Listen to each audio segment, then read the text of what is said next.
ओम नमो शिवाय। हिंदू धर्म में प्रदोष व्रत का विशेष महत्व है। हर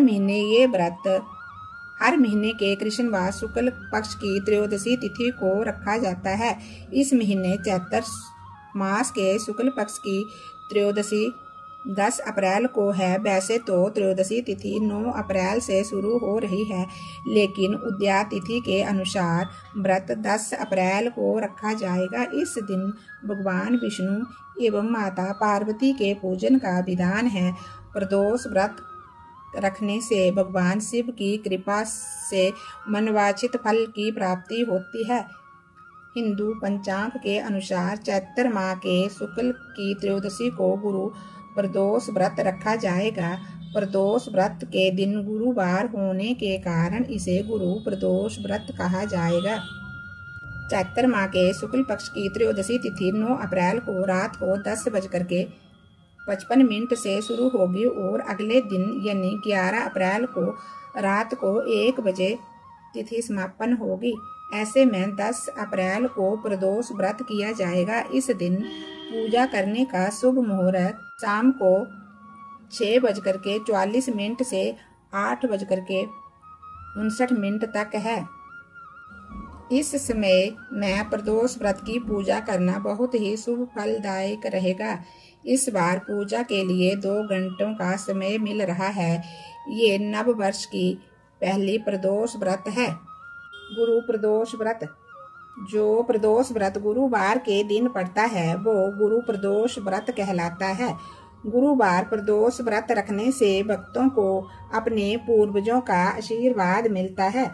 गुरु प्रदोष व्रत की कथा। एक बार इंद्र और वृत्रासुर की सेना में घनघोर युद्ध हुआ। देवताओं ने दैत्य सेना को पराजित कर नष्ट भ्रष्ट कर डाला। ये देख वृत्रासुर अत्यंत क्रोधित हो स्वयं ही युद्ध करने को तैयार हुआ। आसुरी माया से उसने विकराल रूप धारण कर लिया। सभी देवता भयभीत हो करके गुरुदेव बृहस्पति की शरण में आ पहुँचे। बृहस्पति महाराज बोले, मैं तुम्हें पहले वृत्रासुर का वास्तविक परिचय देता हूँ। वृत्रासुर बड़ा तपस्वी और कर्मनिष्ठ है। उसने गंधमादन पर्वत पर घोर तपस्या कर शिवजी भगवान को प्रसन्न किया है। पूर्व समय में वह चित्तरथ नाम का राजा था। एक बार वह अपने विमान से कैलाश पर्वत पर चला गया। वहां शिव जी के वाम अंग में माता पार्वती को विराजमान देख वह उपहास पूर्वक बोला, हे प्रभु, मोह माया में फंसे होने के कारण हम स्त्रियों के वशीभूत रहते हैं, किंतु देवलोक में ऐसा दृष्टिगोचर नहीं हुआ कि स्त्री आलिंगनबद्ध हो सभा में बैठे। चित्तरथ के ये वचन सुन सर्वव्यापी शिव शंकर हंसकर बोले, हे राजन, मेरा व्यवहारिक दृष्टिकोण पृथक है। मैंने मृत्युदाता कालकूट महाविष का पान किया है, फिर भी तुम साधारण जन की भांति मेरा उपहास उड़ाते हो। माता पार्वती क्रोधित हो चित्तरथ से संबोधित हुई, बोली, हरे दुष्ट, तूने सर्वव्यापी महेश्वर के साथ ही मेरा भी उपहास उड़ाया है। अतएव मैं तुम्हें वह शिक्षा दूंगी कि तू फिर ऐसे संतों को उपहास करना भूल जाएगा। अब तू दैत्य स्वरूप धारण कर विमान से नीचे गिर। मैं तुझे शाप देती हूँ।